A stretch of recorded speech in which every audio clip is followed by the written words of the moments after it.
Hey, and welcome back to the number one podcast in the sport where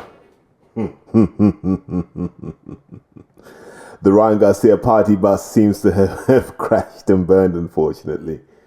Not often I like to do these short, sharp ones, but let's just jump in real quick and talk about where Ryan Garcia is at. So, I don't even know what time it was, about 1 or 2 o'clock in the morning, reports started to come out that Ryan Garcia had failed the test. Well, actually, no, if we go back, I don't know if anyone follows Angel Heredia, but he was hinting that he had news that someone big had failed a drugs test. Now, no one big has fought recently. Has Joshua fought this year? I fought Ngannou. But we'd have known about that by now. So the only other big fight we've had is probably Garcia. So it was like, who's going to get it, Haney or Garcia? And so it turned out, well, has anyone even confirmed it yet? I think it's highly substantiated to the point where outlets like ESPN are willing to go with it. So let's take it as gospel at the moment. That Ryan Garcia failed 2 drugs tests. So it looks like in one of the tests, he failed for ostarine. And in one of the other tests, he failed for ostarine and the metabolites of nandrolone. Now, that doesn't make any sense. And if you listen to the 2 episodes I've done with Larry, and there'll be a third soon, I think we're building up a groundswell of momentum for this. But if you look at the episodes we've done, we've generally said things like ostarine and nandrolone are dirty peds. And I know people go, all peds are dirty, but you know what I mean. There are better things to take, okay? Now, why are they bad? They're bad because they sit in the body a long time. So the half-life of nandrolone is stupid compared to other PEDs. So nandrolone can stay in your system for up to a year. So you wouldn't touch it.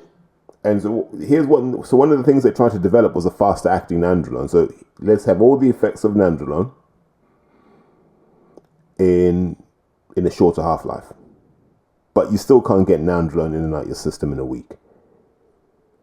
So would Ryan Garcia really take nandrolone? That's the thing I don't understand. Now, the idea that he cheated, I can buy. I think most boxers cheat. I think at that level, you have to be cooking with something. Whatever that is, we can debate that, but you have to be. And you take a step back and you go, okay, cool. If he was cooking with gas and he's paying people like Scooter Honig in his camp to give guidance, and guys like Scooter will know that nandrolone's a long-acting drug. So maybe he didn't give him that. Maybe Ryan panicked and took the wrong thing. Because the ostarine thing, you can just get caught on a bad day. Or that genuinely could be a contaminated supplement. And the reason I say that is I can imagine the same factory that makes your pre-workout could make your ostarine tablets as well. So that dust can cross-contaminate. I don't know if it's the same for nandrolone though.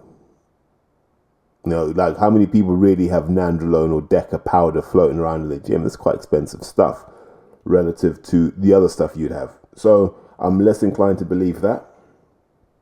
But until we see the reference numbers, it's very hard. Like we'd have to see if he fell for a trace on the 19th and then fell for another trace on the 20th, or whether these were just stupidly high numbers. Because there's one outlandish theory you can go with, and it's pie in the sky, but they might pull this trick. Ryan Garcia was in contact with someone who was taking this stuff. Now, how does that happen? Could it be that it was skin-on-skin contact with someone who was doping?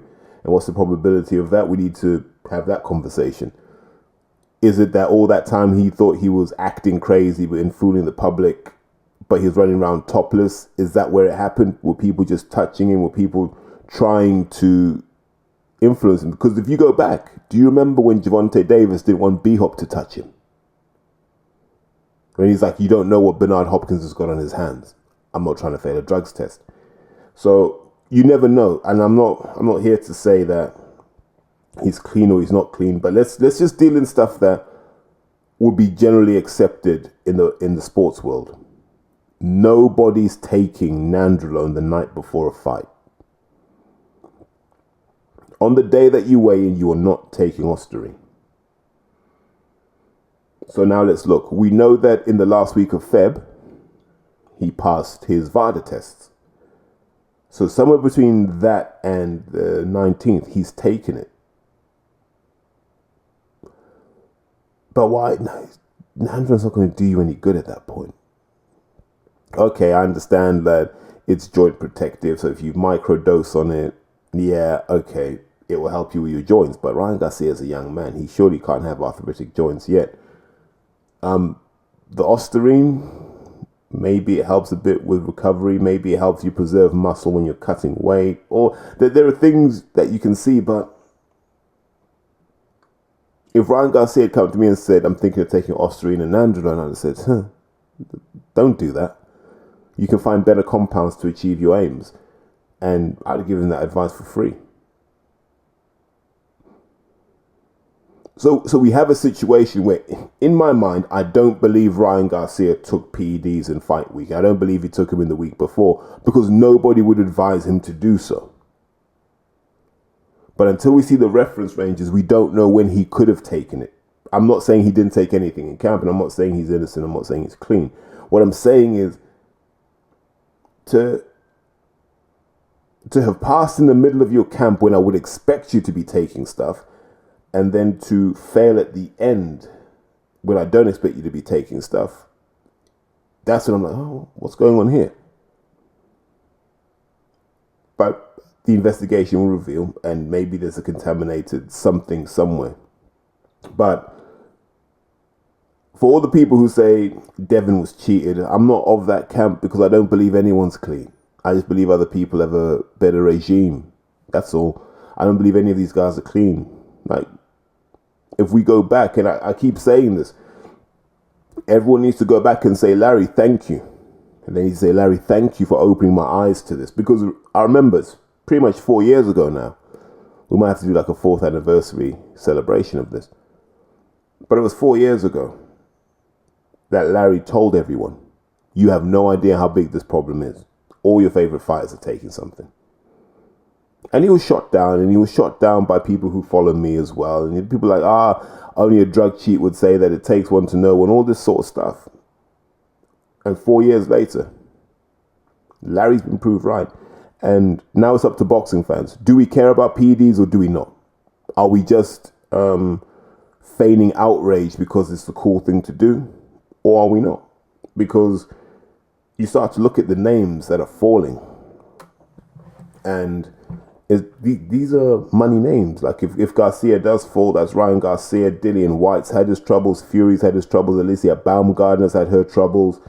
Hannah Gabriel's had her troubles. All of these people, Conor Ben's had his troubles. These are big names.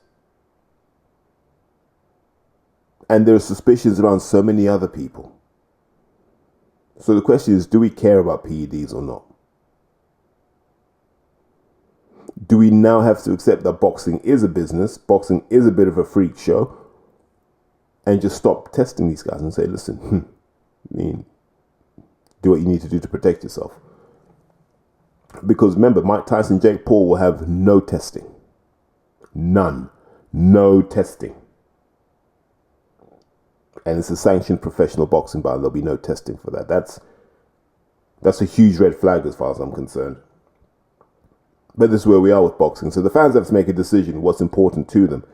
In terms of Ryan Garcia, the good thing for Ryan Garcia is there are playbooks for all of those compounds. And there are boxing case studies that he can follow.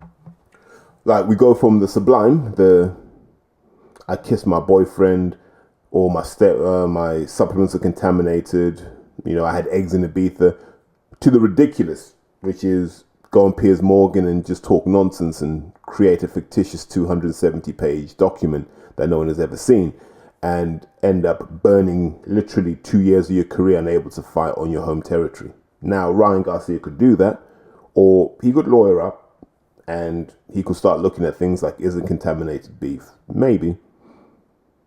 The offspring, is it from a contaminated supplement? Maybe.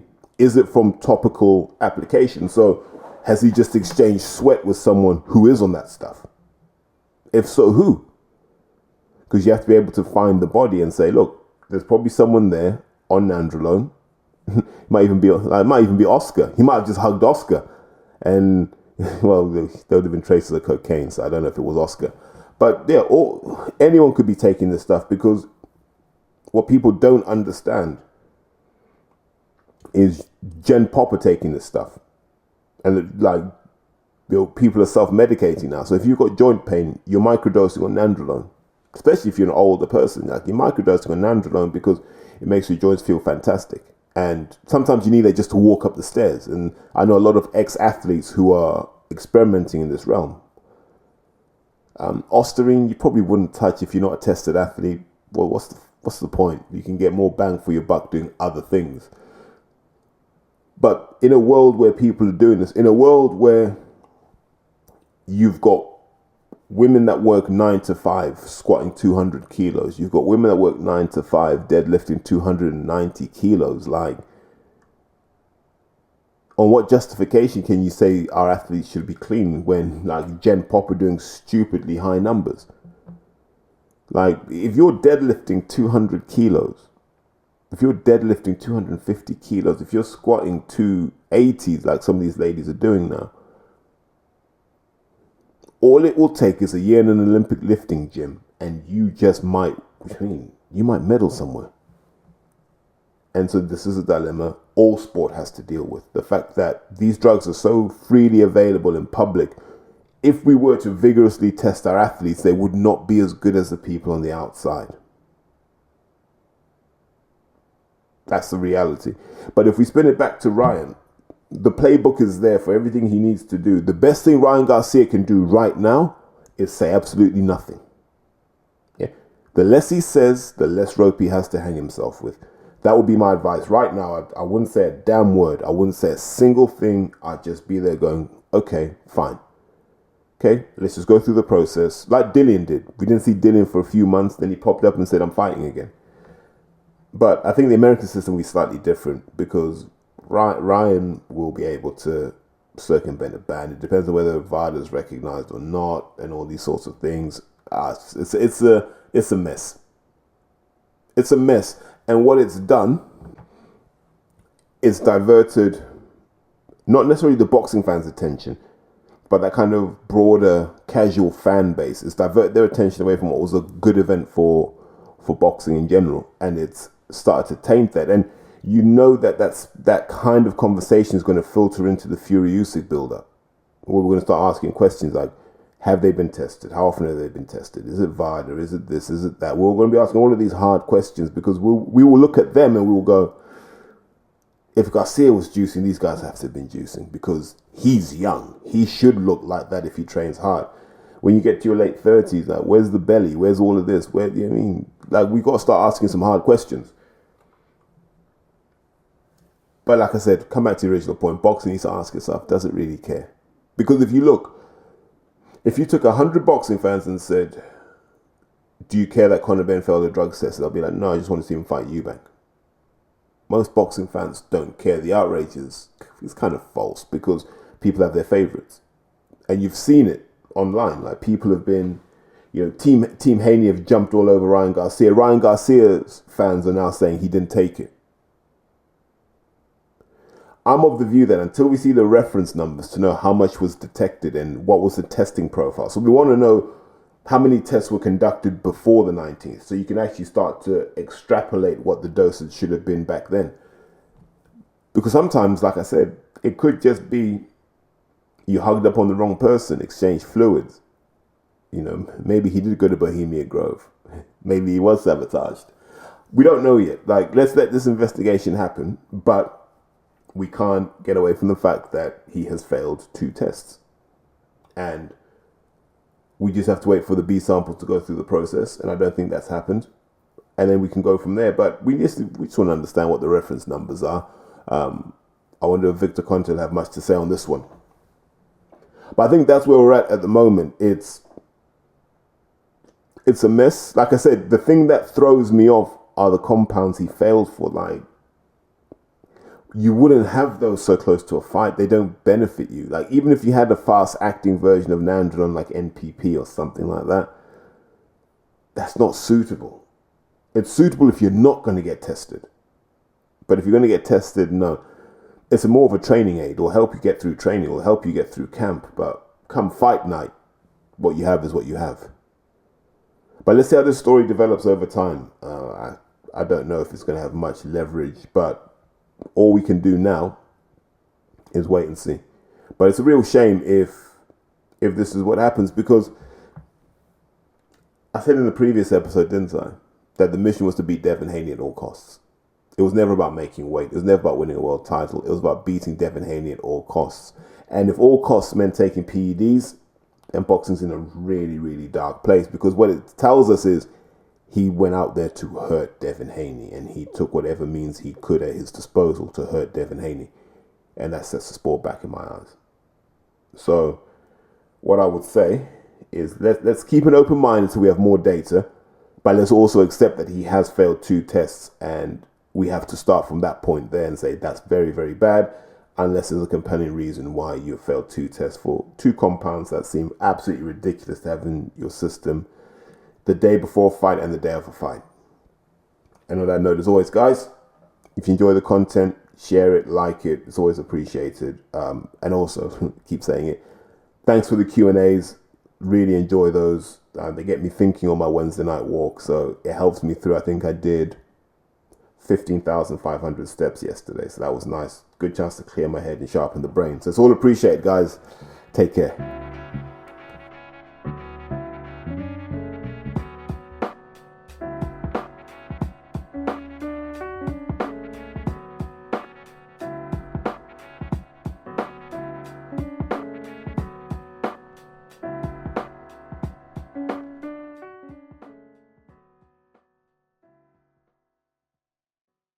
Pop, pop, bang! Porky's Corner is proud to be sponsored by Spartan Site Solutions. They are specialists in civil engineering and demolition contracts for the construction industry. Interested parties should visit their website or contact Porky's Corner for a referral at porkycorner@mail.com.